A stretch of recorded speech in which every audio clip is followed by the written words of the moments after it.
निशिकांत दुबे ने राज्यसभा के उम्मीदवार महुआ माझी पर निशाना साधा है। उन्होंने ट्वीट के माध्यम से कई दस्तावेज सार्वजनिक करते हुए उन पर माइनिंग कंपनी से बिना सही दस्तावेज के लोन लेने का आरोप लगाया है। लिखा है, झारखंड माल मुद्रा पार्टी की नई होने वाली राज्यसभा सदस्य महुआ जी को किसी एसएम माइनिंग कंपनी ने 30 लाख रुपए बिना किसी कागज के लोन दे दिया।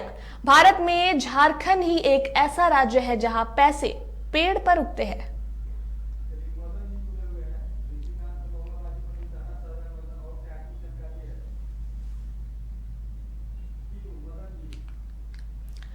और इसको लेकर अधिक जानकारी के लिए हमारे साथ हमारे सहयोगी मदन जुड़ चुके हैं।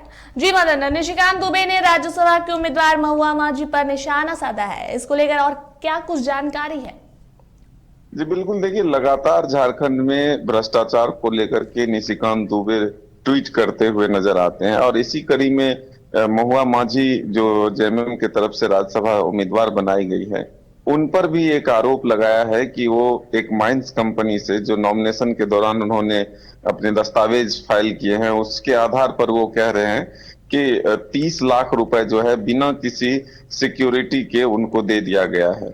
यानी कि आप अगर कहीं से लोन लेते हैं तो आपको उसके एवज में कुछ ना कुछ जमा करना पड़ता है, उसके सिक्योरिटी को दिखाना पड़ता है। लेकिन ये जो 30 लाख रुपए एक माइंस कंपनी ने महुआ माझी को दिया है, वो बिना किसी सिक्योरिटी के। तो ये एक महत्वपूर्ण सवाल है कि आखिर इतने मोटे रकम जो है किसी को कोई क्यों दे सकता है। तो अब सवाल जरूर खड़े किए हैं निशिकांत दुबे ने। अब देखना होगा कि इस पर क्या बीजेपी आगे के लिए कुछ कार्रवाई की मांग करता है या फिर जांच होती है।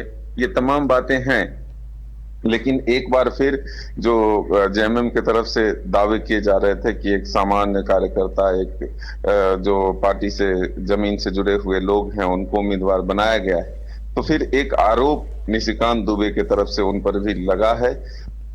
फिलहाल कल जो है स्क्रूटनी होनी है और उसके बाद इन्हें जो है महुआ माझी को जीत का प्रमाण पत्र दे दिया जाएगा, क्योंकि राज्यसभा में 2 सीट पर चुनाव होने हैं यहाँ पर। तो आखिर दोनों सीटों पर जो है एक एक उम्मीदवार ही है, तो दोनों के पास उतने बहुमत हैं कि वो निर्विरोध चुने जा सकते हैं। चुनाव वोटिंग जो है 10 जून को नहीं होगी।